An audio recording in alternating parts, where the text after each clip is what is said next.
चलो हमारा समय हो गया। ठीक है, बताते हैं ना।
पिछली वार्ता में आई थी बात, किसको जानना।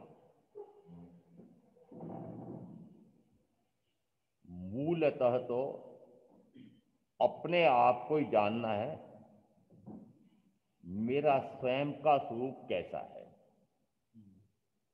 मेरे साथ संयोगित शरीर का स्वरूप कैसा है।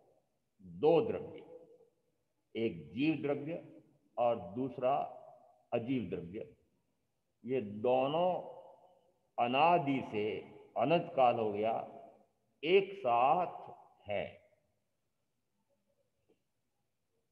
अब मैं पिछली बात याद करके पूछ रहा हूं कि क्या दोनों एक साथ रहते रहते अनंत काल हो गया, ये दोनों एक में हो गए होंगे?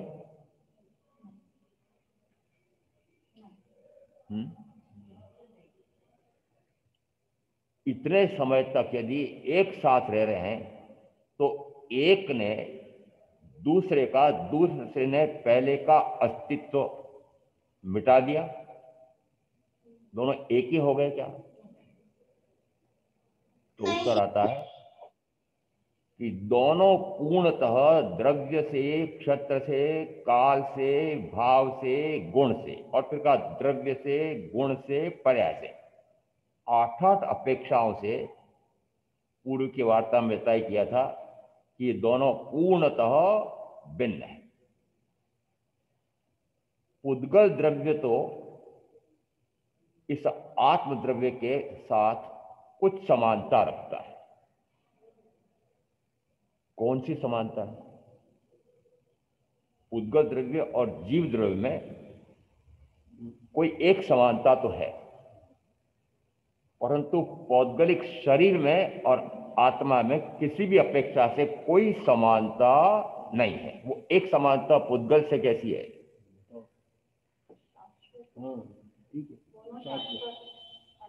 पुद्गल भी शाश्वत है, पुद्गल द्रव्य भी शाश्वत है, जीव द्रव्य भी शाश्वत है, परंतु पौद्गलिक शरीर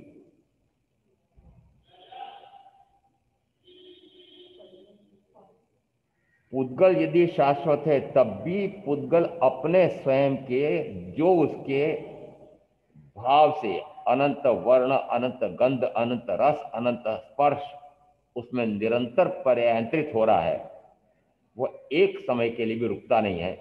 इसका अर्थ है कि वह निरंतर परिवर्तित तो हो रहा है, परंतु जिस समय वह पृथक रूप मेरे साथ नहीं है तो अभी वर्तमान अपेक्षा से आपके साथ पौद्गलिक शरीर भी है और पुद्गल भी।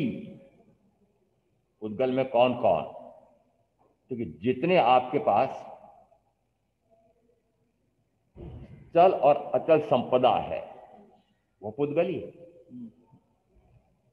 इसका अर्थ है कि पुद्गल द्रव्य में और पौद्गलिक शरीर में कुछ अंतर है कि पुद्गल द्रव्य तो निरंतर शाश्वत रहता है, यद्यपि उसमें भी निरंतर पर्यांतर तो वर्ण गंध रस स्पर्श में हो रहा है, परंतु वह निरंतरता है।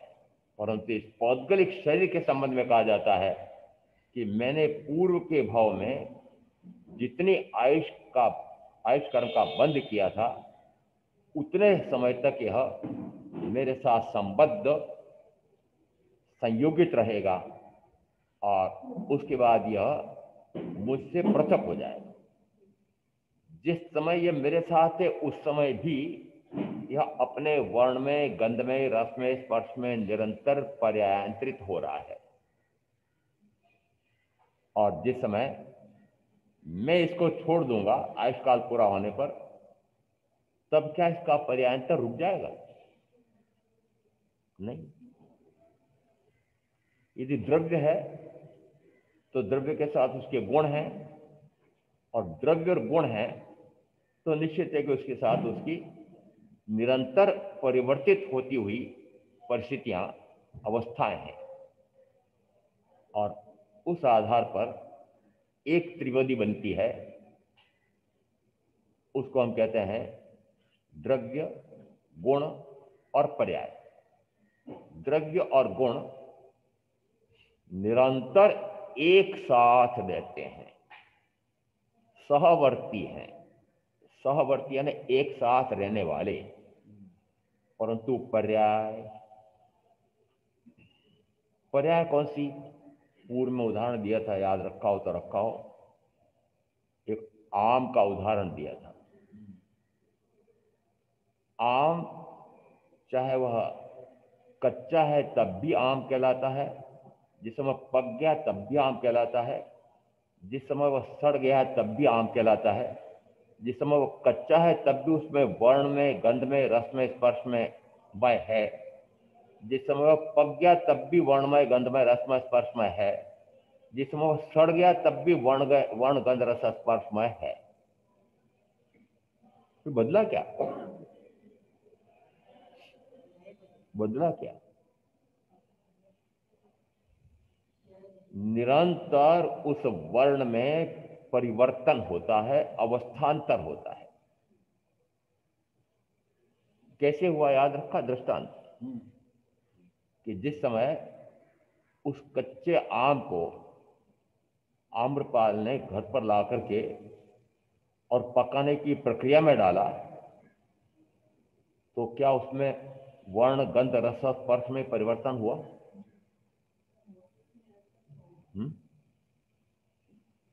जिस समय पकाने की प्रक्रिया में डाला उस समय उस, आपके आम भी कहते हैं केरी, उसका वर्ण हरा था, गंध अच्छी नहीं थी, रस खट्टा था, स्पर्श कड़ा था। जिस समय वो 7-8 दिन में पक गया उस समय वर्ण, गंध, रस, स्पर्श तो कायम है। वर्ण, गंध, रस, स्पर्श गुणों वाला गुणी आम भी कायम है। फिर बदला क्या? बदला क्या? वो वर्ण बदला है। तो वर्ण गुण है, परंतु वर्ण गुण में परिवर्तन हुआ है। तो जो वर्ण गुण में परिवर्तन हुआ उसको हम नाम देते हैं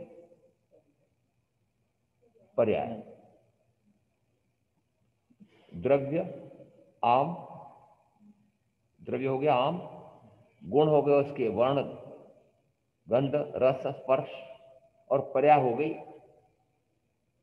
हरी, पीली, काली।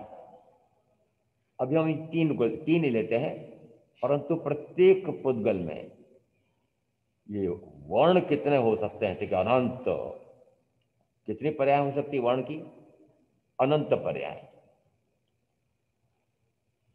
वर्ण के लिए हमारे यहां आता है वर्ण 5 प्रकार के, काले, पीले, नीले, सफेद, हरे, सफेद। क्या वर्ण 5 ही प्रकार का होता है? जिस समय आप खरीदी करने जाते हैं, साड़ी या परिधान खरीदने के लिए ले जाते हैं दुकान पर, आपके सामने वो साड़ी या परिधान जब खोल के रखता है तो क्या 5 ही वर्ण होते हैं उसमें? कितने होते हैं? उसमें भी न जाने कितने प्रकार के वर्ण होते हैं। इसका अर्थ है कि सूत्रकार मात्र संक्षेप में कहते हैं कि 5 में सब समाविष्ट हो गए। और कितने हो सकते हैं वो 5 मिलकर के आपस में? क्या अनंत? वो 5 आपस में मिलकर के कितने हो सकते हैं? अनंत हो सकते हैं। इसे कहा यह अनंत वर्ण वाला। गंध कितने प्रकार की हो सकती है? एक ही वस्तु में गंध कितने प्रकार की हो सकती है? एक ही वस्तु में। बादाम का, देशी का हलवा जिस समय बन करके आपके सामने खाने के लिए परोसा जाता है, उसकी गंध कैसी होती है? सुगंध होती है ना। फिर आप जिस समय उसको खा रहे हैं, जीभ पर रखते ही उसके गंध में कुछ परिवर्तन होता है। फिर पेट में जाकर के कुछ और परिवर्तन होता है। फिर 24 घंटे बाद कुछ परिवर्तन होता है। निरंतर परिवर्तन हो रहा है। परिवर्तन निरंतर है, और निरंतर परिवर्तन होते होते 24 घंटे बाद, 36 घंटे बाद भयंकरतम दुर्गंध वाला हो जाता है। इसका एक ही वस्तु में वह गंध कितने प्रकार की होगी? एक एक समय में एक एक प्रकार की होगी। एक एक समय में एक एक प्रकार की होगी। इसका अर्थ है कि वर्ण गुण भी एक समयवर्ती करते करते प्रति समय परिवर्तित होता है, गंध गुण भी एक समय करते करते प्रति समय परिवर्तित होता है, रस गुण भी निरंतर परिवर्तित होता है, स्पर्श गुण भी निरंतर परिवर्तित होता है। इसका अर्थ है कि जैसे पुद्गल द्रव्य के लिए आया है वैसा ही पौद्गलिक शरीर के लिए भी आया है। इसका अर्थ है कि निरंतर इस पौद्गलिक शरीर में अवस्थान्तर हो रहा है। उस पुद्गल का भी उस रूप में तो नाश होता है। यदि जिस रूप में आम देख रहे हैं, क्या आम के मुख्यतः हम तीन भाग करें तो उसमें ऊपर एक छिलका है, रस आपने पी लिया है, उसके बाद में अंदर एक कठोर, हाँ कठोर उसका आवरण होता है, उसके अंदर वापस एक और उगने योग्य शक्ति वाली वो बीज रूप गुठली होती है। तीन रूप है। इसका अर्थ है अवस्थान्तर तो निरंतर है, अवस्थान्तर निरंतर है। इसका अर्थ है कि द्रव्य भी अनादि अनंत, उसके गुण भी अनादि अनंत, और पर्यायांतर भी अनादि से हो रहा है, अनंत काल तक होगा। परंतु द्रव्य और गुण तो सदा काल एक साथ रहते हैं, पर्याय एक एक समय में बदलती है। जो बदलती है उसको हम कहते हैं पर्याय, जो बदलती है उसको नाम दिया पर्याय। अब यदि ये पक्का हो गया कि ये दो द्रव्य मेरे साथ एक साथ, मैं और ये दो एक साथ हैं, अभी हमने मात्र इन दो द्रव्यों को एक साथ मानते हुए भी, और दृष्टांत दिए थे उसमें आया था कि एक साथ चाहे कितने ही काल से रह रहे हों तब भी वर्तमान में भी इस मनुष्य भाव में जितने आपका आयुष का काल पूरा आ गया उतने में भी यह निरंतर परिवर्तित हो रहा है। तो परिवर्तन, परिणमन, पर्यायांतर यह द्रव्य का स्वभाव है। यदि द्रव्य नित्य है तो गुण भी नित्य हैं, और परिणमन पर्यायांतर भी नित्य है। अब महावीर ने त्रिपदी दी कि यदि एक वो द्रव्य है तो वह द्रव्य ध्रुव है। ध्रुव कहने से सही रहेगा क्योंकि अन्य पर्यायवाची शब्द भी हैं। ध्रुव है, नित्य है, शाश्वत है, अवस्थित है, नियत है, अक्षत है, अव्यय है। परंतु इसमें ध्रुवता को मुख्य माना कि द्रव्य की ध्रुवता तो निरंतर कायम रहती है, द्रव्य की ध्रुवता तो निरंतर कायम रहती है, परंतु उसमें निरंतर उत्पाद और व्यय होता है। उस समय के भी दार्शनिकों को समझ में नहीं आता था कि महावीर कैसी इतपटी बातें करते हैं। एक तरफ तो कहते हैं वो द्रव्य ध्रुव है, और दूसरी तरफ कहते हैं उत्पाद होता है, व्यय होता है। यदि ध्रुव है तो उत्पाद व्यय क्यों? ध्रुव है तो उत्पाद व्यय क्यों? ध्रुव है तो ध्रुव उत्पाद व्यय नहीं होना चाहिए। यदि उत्पाद और व्यय है तो ध्रुवता मत मानो। उस समय कुछ दार्शनिक ऐसा मानते थे कि ध्रुव है तो वह ध्रुव है, उत्पाद व्यय नहीं होता। कोई ऐसा कहता है उत्पाद व्यय होता है तो फिर ध्रुवता क्यों मानो? उत्पाद व्यय है, यदि उत्पन्न हो रहा है और नष्ट हो रहा है, उत्पन्न हो रहा है, नष्ट हो रहा है, उत्पन्न हो रहा है, नष्ट हो रहा है, तो फिर ध्रुवता क्यों?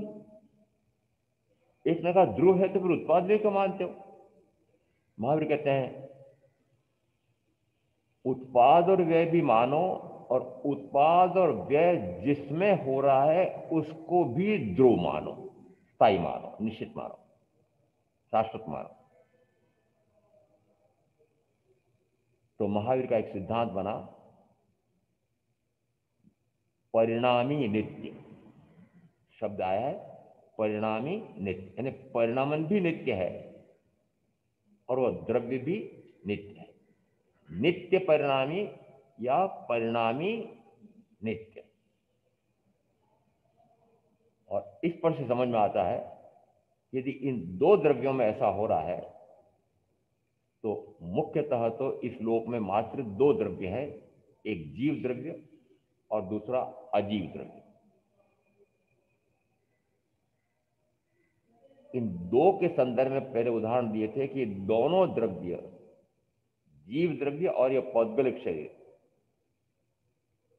अनादि से अनंत काल हो गया प्रभाव रूप में निरंतर परिवर्तित होते होते अभी वर्तमान में पुद्गल की यह मनुष्य पर्याय है और इसके साथ में जीव द्रव्य। इसका अर्थ है कि दोनों एक साथ रहते हुए प्रभाव रूप में भिन्न भिन्न के, कभी पृथ्वी का कभी अपकाय, कभी देव का वायु का वनस्पति का बेंद्री तेंद्री चौंद्री पंचेंद्री तिर्यंच देव मनुष्य नारकी रूप बदलते गए मेरे। परंतु ये रूप किसके बदल रहे थे? ये रूप बदल रहे थे इस पौद्गलिक शरीर के। किसके बदल रहे थे? पौद्गलिक शरीर के रूप बदल रहे। जिस समय इस पौद्गलिक शरीर के रूप बदलते हैं, अवस्थांतर होता है, उस समय आपको कैसा लगता है? जिस समय शरीर माता पिता से जन्म ले तो उत्पन्न होता है, उस समय बड़ा गोरा चिट्ठा, बड़ा सुंदर लगता है, बलिष्ठ लगता है, शरीर स्वस्थ बड़ा अच्छा लगता है। ऐसा करते करते 16 वर्ष 18 वर्ष तक का षोडशी नवयुवक, बड़ा अच्छा लगता है वो परिवर्तन बड़ा अच्छा लगता है। जिस समय उसमें गिरावट आने लगती है, वर्ण गंध रस स्पर्श अब बुरे होने लगते हैं, उस समय लगता है अरे तो बड़ा बुरा हो रहा है। फिर जिस समय जवानी व्यतीत हो जाती है और बुढ़ापा आता है, उसमें वर्ण और गंध और रस और स्पर्श सारे बदलते हैं, सड़न गलन और बढ़ जाती है, दुखी होते हैं। तो षोडशी नौजवान रहे तब तक अच्छा लग रहा था, बाद में सामान्य लग रहा था, बुढ़ापे में दुखी हो रहे हैं। अब मैं पूछ रहा हूं ये परिवर्तन किस में हो रहा था? ये परिवर्तन किस में हो रहा था? शरीर में हो रहा था ना। तो फिर शरीर में परिवर्तन हो रहा है तो आपने क्यों कभी तो इसको अच्छा माना और कभी इसको सामान्य माना और कभी बुरा माना?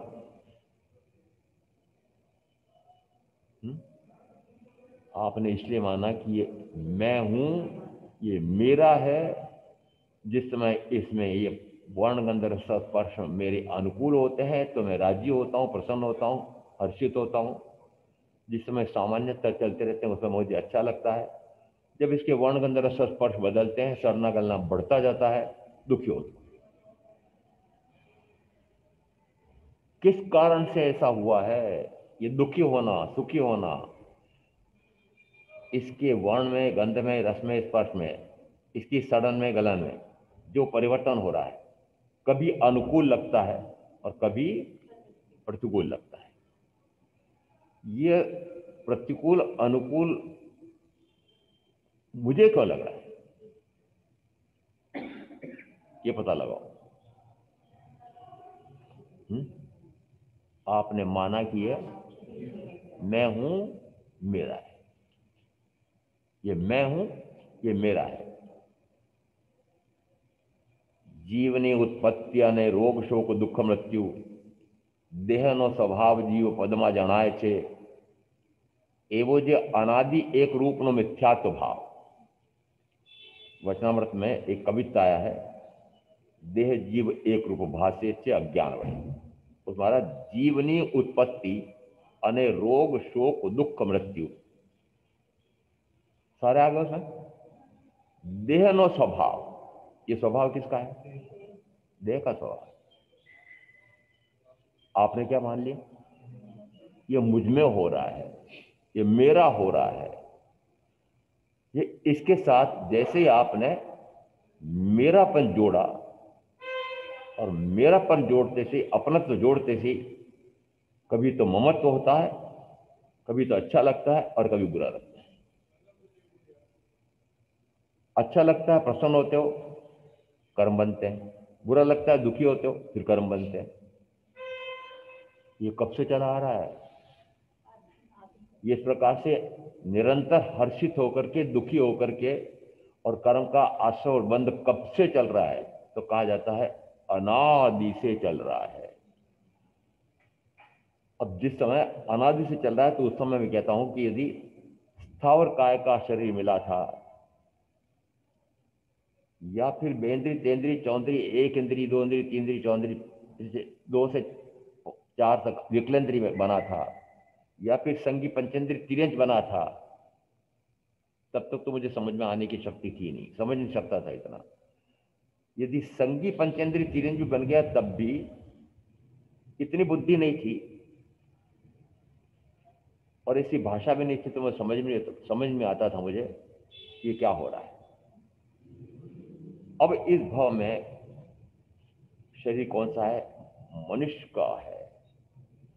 मनुष्य के शरीर के साथ में फिर एक विशेष बात हुई कि मैं सामान्य मनुष्य नहीं, मैं आर्य क्षत्र में, आर्य कुल में और आर्य वचन सुन सकूं ऐसे स्थान पर जन्मा हूं, ऐसे कुल में आया हूं।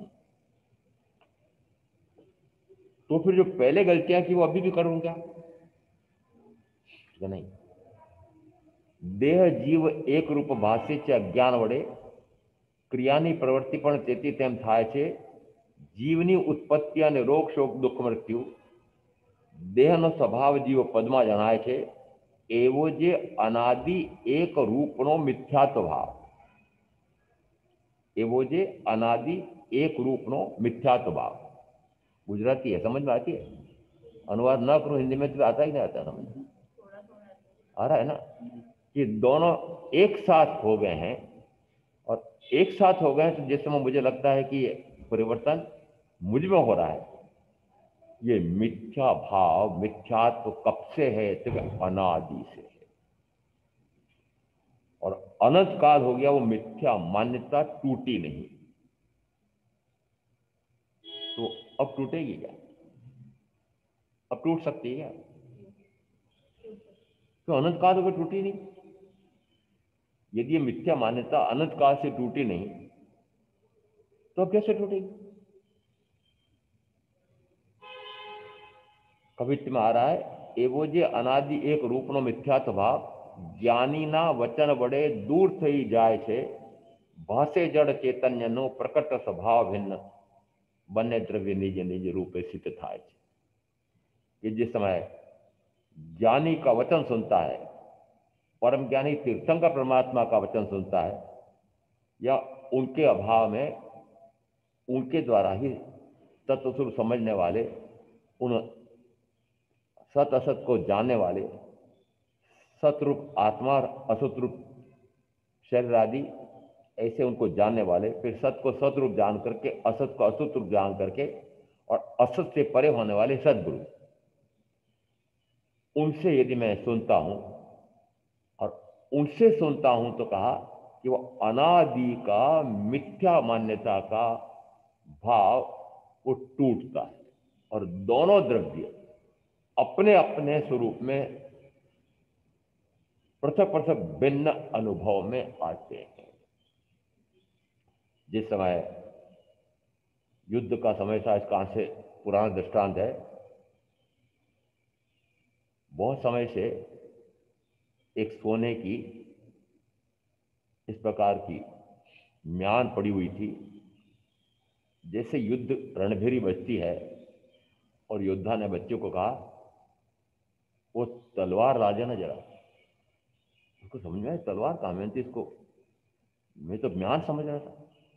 परंतु जिस समय पिता योद्धा उस म्यान में से तलवार बाहर निकालता है, उस समय उस बच्चों को यह अनुभव होता, ओहो, पहले मैं इसको मात्र म्यान समझ रहा था, इस म्यान से पृथक इसमें तलवार एक भिन्न भी है।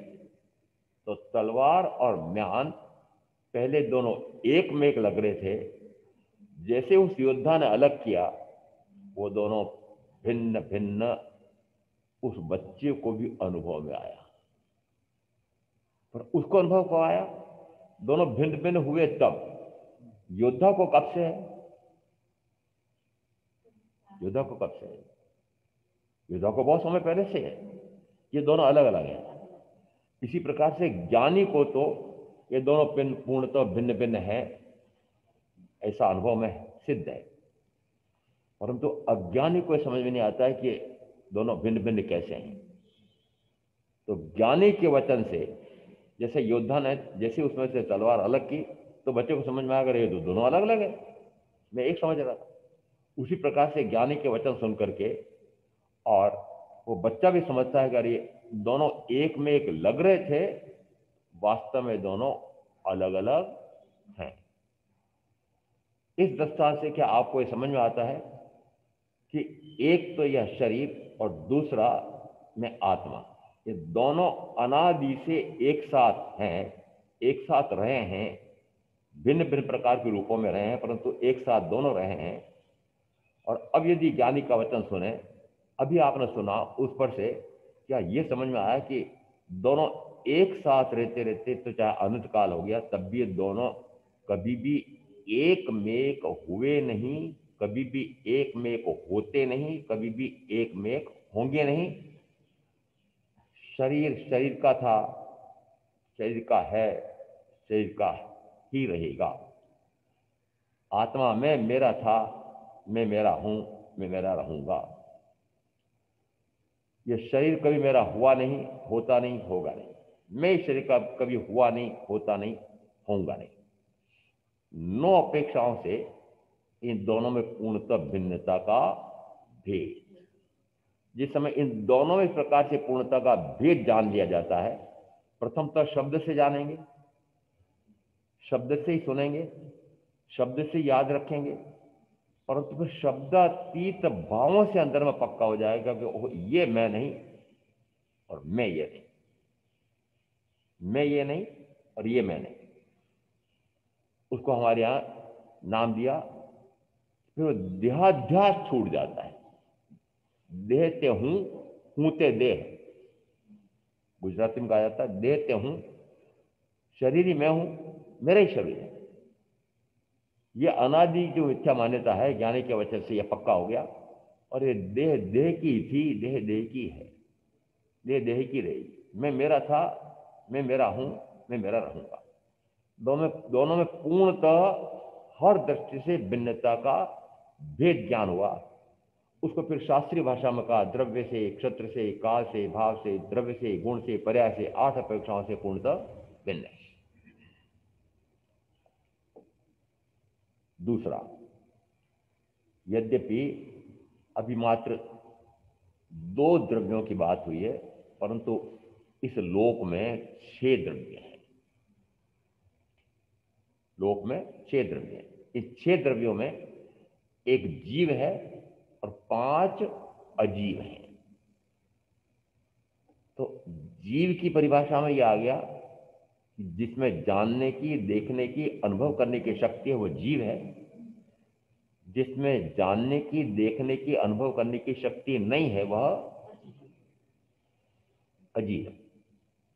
जिसमें वर्ण है, गंध है, रस है, स्पर्श है, वह अजीव है, पुद्गल। अब यहां थोड़ा सा अंतर आ रहा है।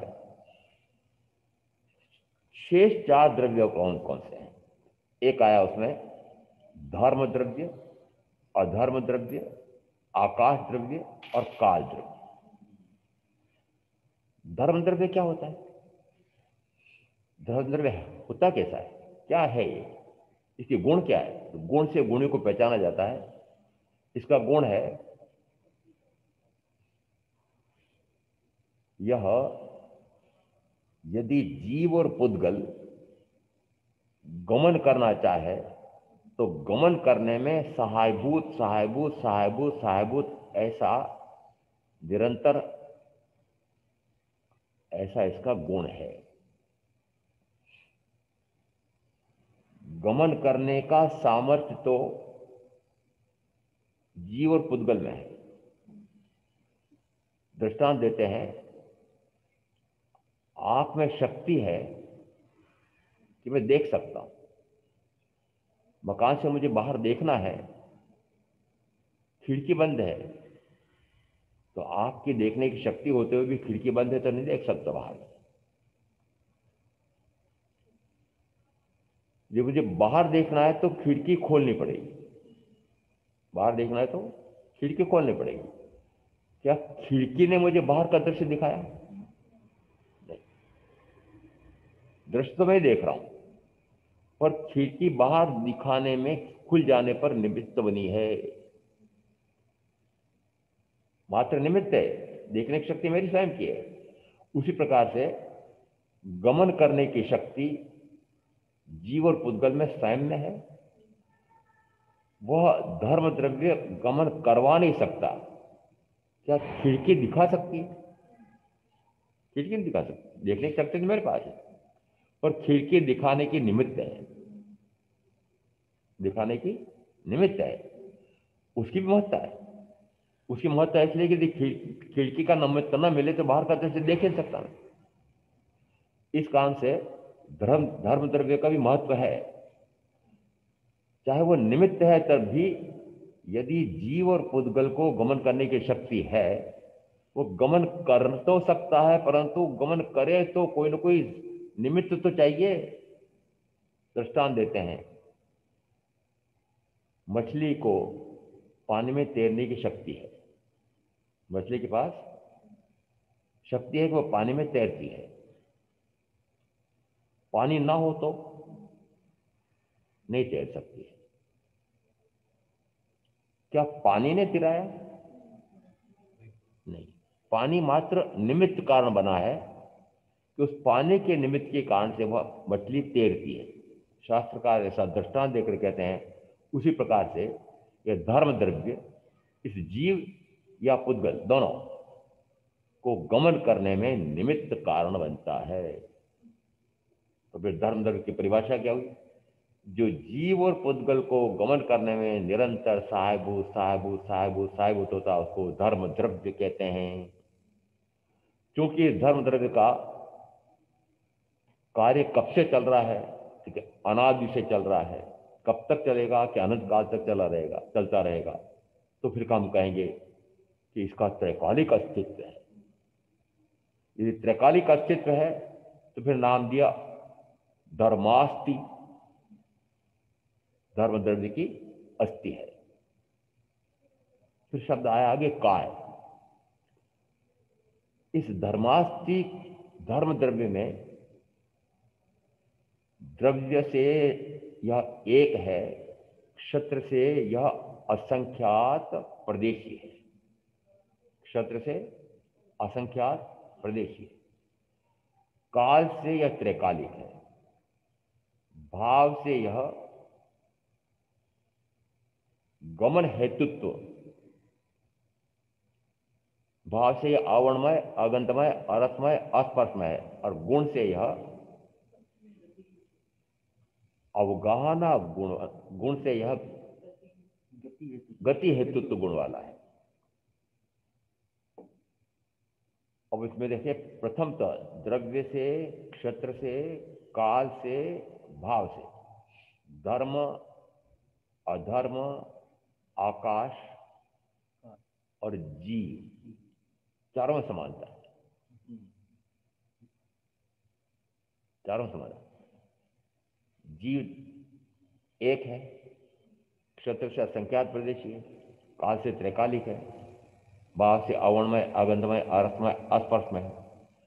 ये चार प्रथम बातें धर्म द्रव्य में भी है, अधर्म द्रव्य में भी है, आकाश द्रव्य में भी है। अधर्म द्रव्य ये कैसा हुआ? यदि जीव निरंतर गमन ही करता रहे, ऐसा नहीं है। रुकते भी तो है ना, जीव रुकता भी है। जीव रुकता है तो रुकेगा किसके बल पर? तो कहा इस लोक में एक ऐसा द्रव्य है कि जिसको उसे स्थिर करने में सहायता मिलती है। तो स्थिर होने में सहायक गुण कहलाता है, वह जिसका गुण हो उसको कहते हैं अधर्म द्रव्य। स्थिति हेतुत्व गुण है उसका। फिर तीसरा आया एक आकाशास्तिका है।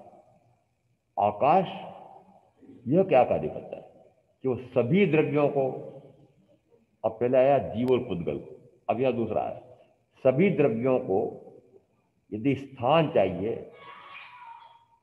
ठहरना चाहता है, अवगाहना लेना चाहता है, तो कहता है मैं अवगाहना देने के लिए, स्थान देने के लिए तैयार हूं। कब से तैयार है? अनादि से दे रहा है, अभी दे रहा है, अनंत काल तक देता रहेगा। इसका अर्थ है कि इसका भी एक त्रैकालिक गुण है, उसको नाम देते हैं अवगाहना हेतुत्व।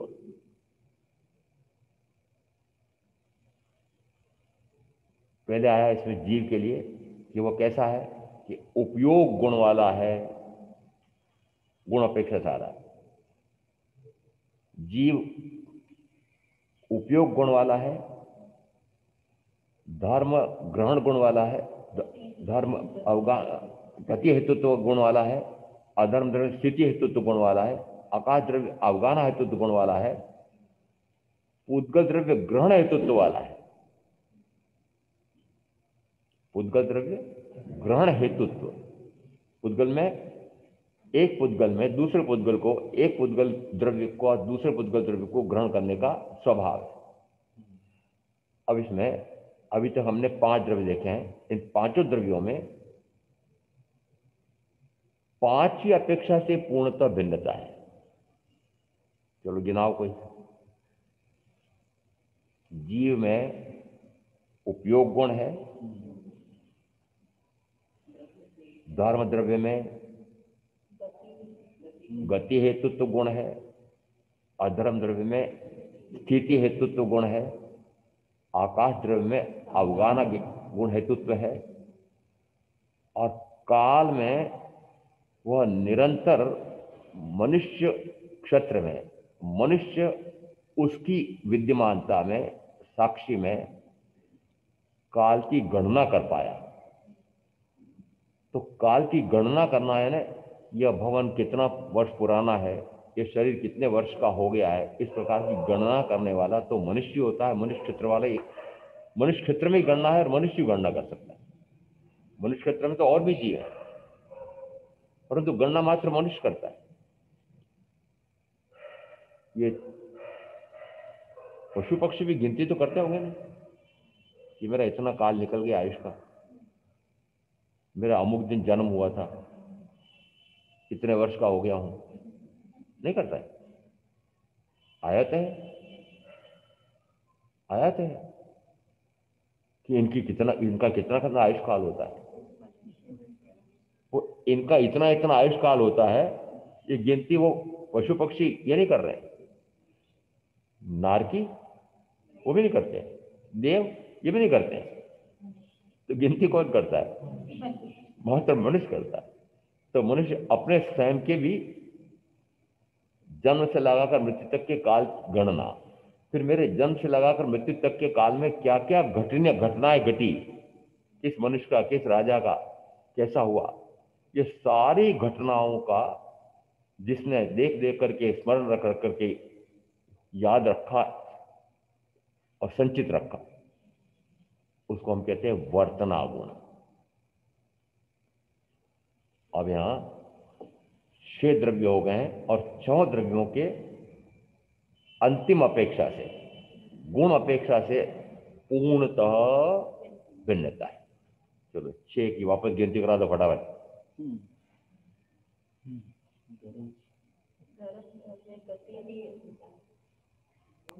जीव द्रव्य उपयोग गुण, धर्म द्रव्य अधर्म द्रव्य स्थिति हेतुत्व, आकाश द्रव्य अवगाहना हेतुत्व, काल द्रव्य वर्तना गुण हेतुत्व, और उद्गल द्रव्य ग्रहण गुण हेतुत्व। इसका अर्थ है कि एक अपेक्षा से ये 6 द्रव्य पूर्णतः भिन्न है। एक अपेक्षा से 6 द्रव्य पूर्ण है, पूर्णतः भिन्न है। चार अपेक्षा से इनमें समानता है। जीव, धर्म, अधर्म और आकाश। प्रथम चार में समान है। जैसे जीव का काव्य धर्म द्रव्य भी एक है, क्षत्र से असंख्यात प्रदेशी है, काल से त्रैकालिक है, भाव से अवर्णमय, आगंधमय, अरसमय, अस्पर्शमय। उसी प्रकार से अधर्म द्रव्य भी है, उसी प्रकार से आकाश द्रव्य भी है, उसी प्रकार से काल द्रव्य भी है। इसका अर्थ है कि प्रथम चार अपेक्षाओं से तो इसमें समानता है, परंतु पांचवी अपेक्षा से कोई भी द्रव्य एक दूसरे से बिल्कुल नहीं मिलता है। पांचवी अपेक्षा कौन सी हुई? गुण से। इसका अर्थ है कि प्रत्येक द्रव्य का अपना अपना कोई विशिष्ट गुण है। उस वैशिष्ट के कारण से वह अन्य से अपने आप को पृथक करता है। पृथक हो गए सारे। अब दृष्टांत देते हैं, बहनों को दृष्टांत देता हूं। बहन ने 2 मुट्ठी दाल ली, कुकर में 2 गिलास पानी डाला, फिर अंगीठी पे चढ़ाया। जिस समय वो दाल बफ गई, उसको उतार करके फिर एक दूसरा बर्तन लिया, उसमें घी रखा, हींग डाली, मिर्ची डाली, हल्दी डाली, नमक डाला। कितने हो गए? 6 हो गए। मसाला रह गया, और क्या रहा? मसाला रह गया। 6 होगा ना। एक होगी दाल, फिर एक घी, फिर हींग, मिर्ची, हल्दी और नमक। हो गया, 6 हो गए। इसका अर्थ है कि अब जिस समय दाल बच गई, छोंक लगा दी, और अब वह जैसे घर में मेहमान आए, घर वालों ने पूछा क्या बनाया आज? ये दाल बनाई। क्या मात्र दाल है? मात्र दाल नहीं है। जिस समय आप जैसे ही देखेंगे कि ऊपर तरावट आ रही है, अरे इसमें तो घी भी है, जिस समय चखेंगे उस समय लगेगा कि मिर्ची की चरकास भी है, फिर जिस समय खाएंगे उस समय नमक का खारापन भी है, हल्दी का रंग चोखा तो हल्दी का अपना रंग वो भी दिखा रही है, और हींग तो इतने बड़े तपेले में जरा सी डाली थी, परंतु वह भी कहती है कि मैं भी हूं, मैं भी हूं। 6 द्रव्य एक साथ एक कटोरी में है, तो कटोरी को मानना अवगाहना देने वाली, तो उस कटोरी में 6 द्रव्य एक साथ है। यदि एक साथ 6 द्रव्य हैं, क्या वो एक साथ रहते हुए एक दूसरे का अस्तित्व मिटा पाए?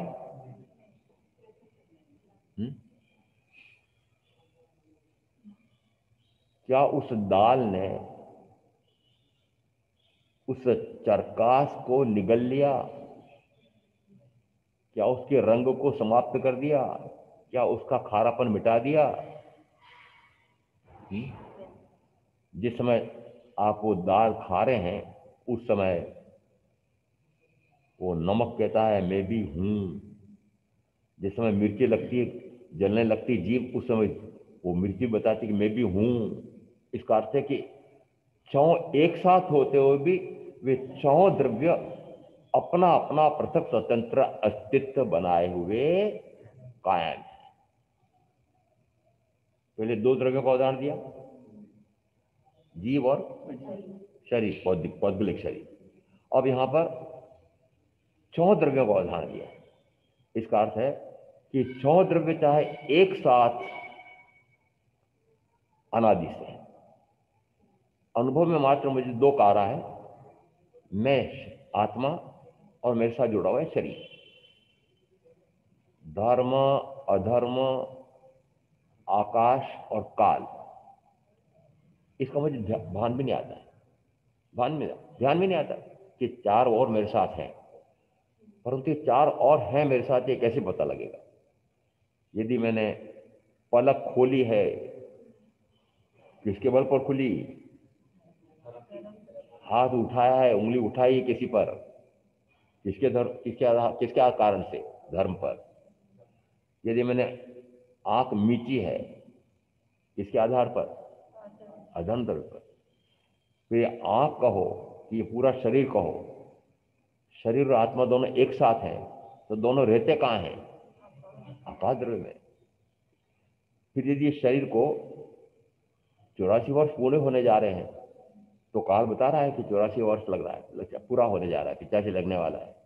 इसका अर्थ है कि शेष चार भी मेरे साथ हैं, पर इनका अनुभव सामान्यतः आता नहीं। अनुभव किसका आ रहा है? मात्र इस पौद्गलिक शरीर का। तो पौद्गलिक शरीर के अनुभव के साथ यदि यह तय किया कि पौद्गलिक शरीर मेरे साथ भिन्न भिन्न रूपों में अनादि से अनंत काल तक रहा है, तब भी एक भी गुण इसका मेरा नहीं हुआ और मेरा एक भी गुण इसका नहीं हुआ। क्या मेरा ज्ञान, दर्शन, सुख, वीर्य आदि अनंत गुण इस शरीर द्वारा निगल लिए? नहीं। ये वर्ण, गंध, रस, स्पर्श गुण वाला मेरे साथ अनंत काल तक रहते हुए भी मुझे वर्ण, गंध, रस, स्पर्श वाला नहीं कर पाया, और मैं इस वर्ण, गंध, रस, स्पर्श वाले शरीर का एक भी प्रदेश जीव रूप, ज्ञान रूप नहीं कर पाया। इसका अर्थ है कि दोनों चाहे अनंत काल से भिन्न भिन्न रूपों में एक साथ रहे हों, तब भी एक में एक हुए नहीं, होते नहीं, होंगे नहीं। उसी प्रकार से छह द्रव्य एक साथ रहते हुए भी कभी भी एक में हुए नहीं, होते नहीं, होंगे नहीं।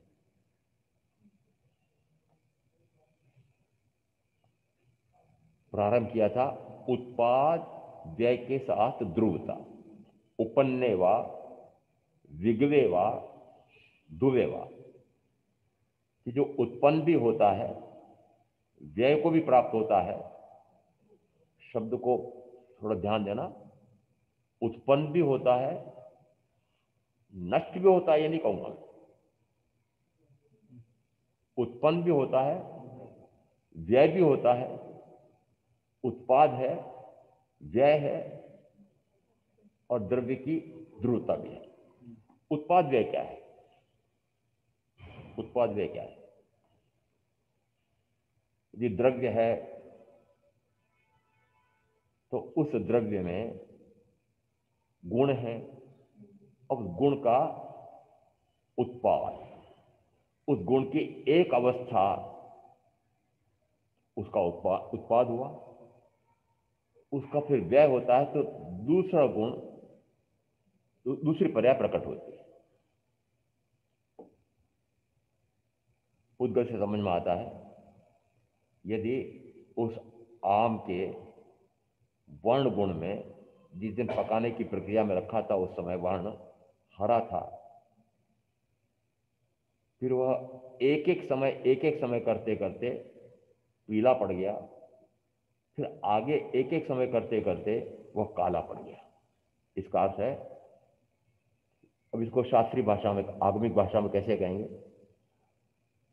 उस पुद्गल द्रव्य के वर्ण में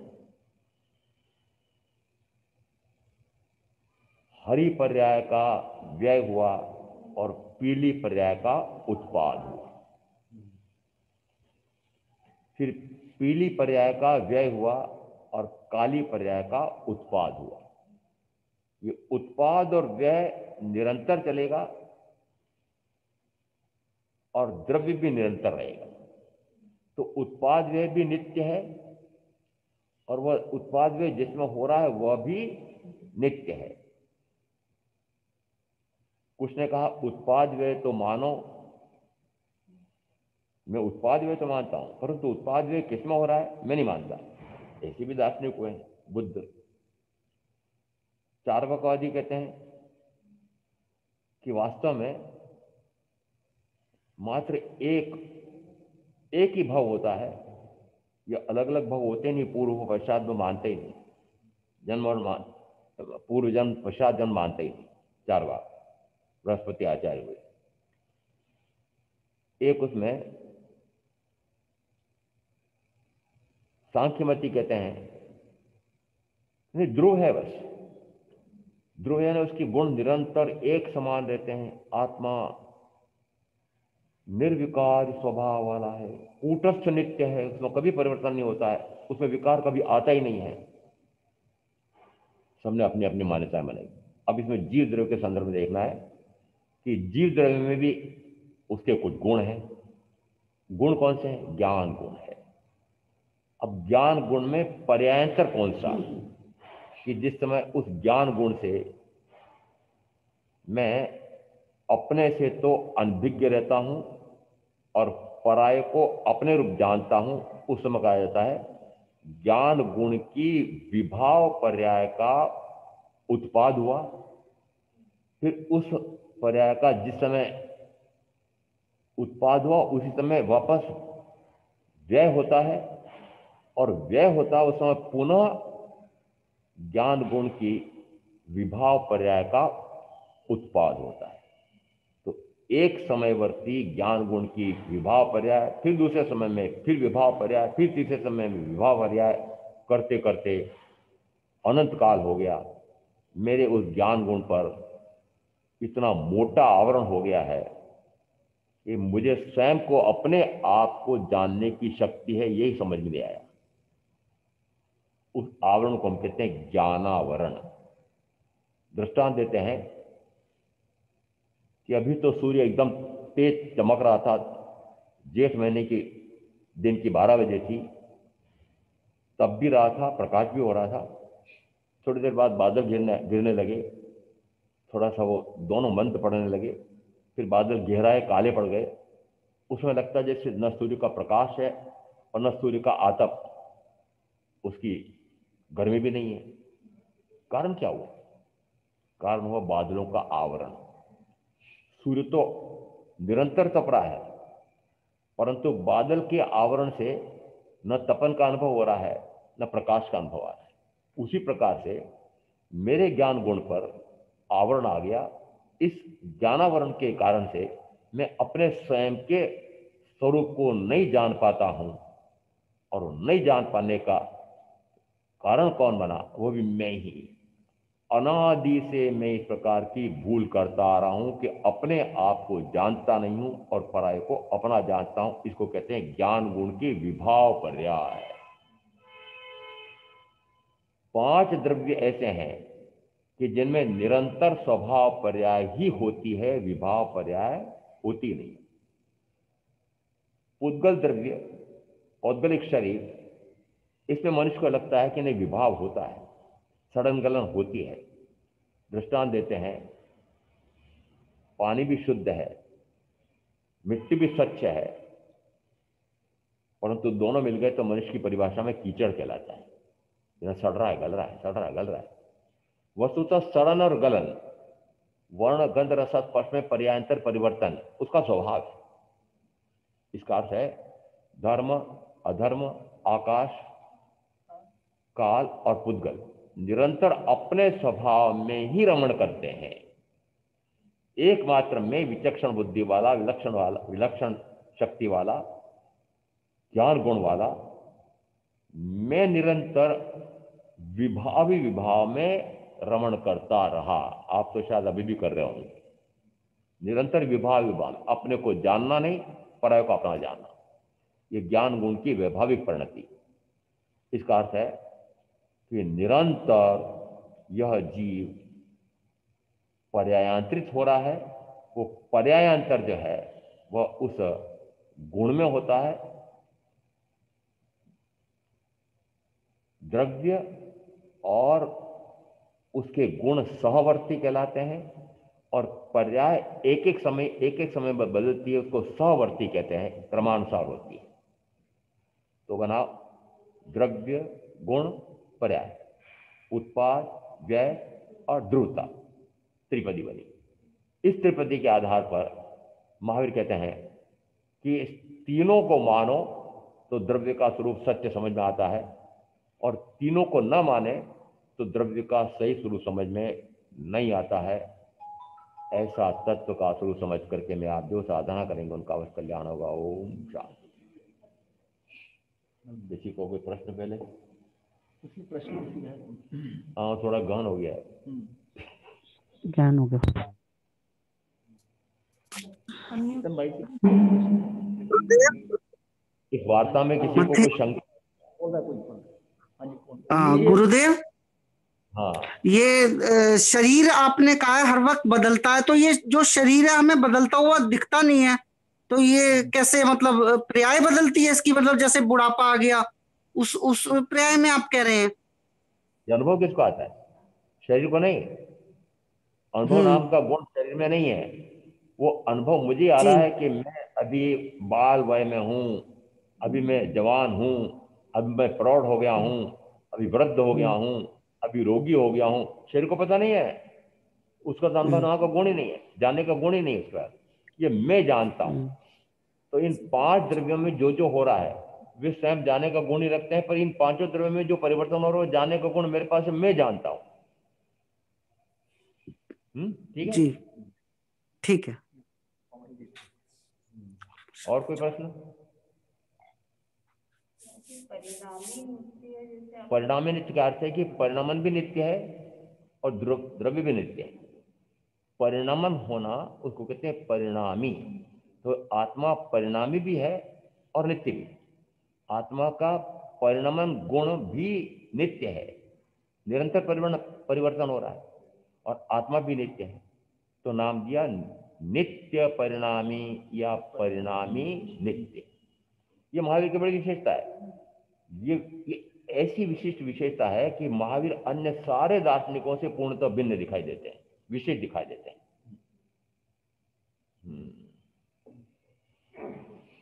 ठीक है। गुरुदेव क्या गया? चत्तारि मंगलाम अरिहंता मंगलाम सिद्धा मंगलाम साहू मंगलाम केवली पणत्तदम मंगलम।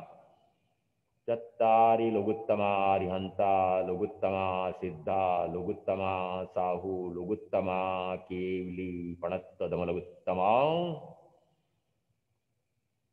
चत्तारि सनपवज्जामि अरिहन्ते सनपवज्जामि सिद्धे सनपवज्जामि साहू सनपवज्जामि केवली पणत्तम दम्बम शरणम पवज्जामि।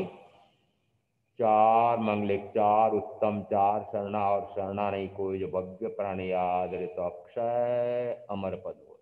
इसमें जो जो बातें समझ में नहीं आई हो वो आप सब अंशुल भाग को लिखा देना।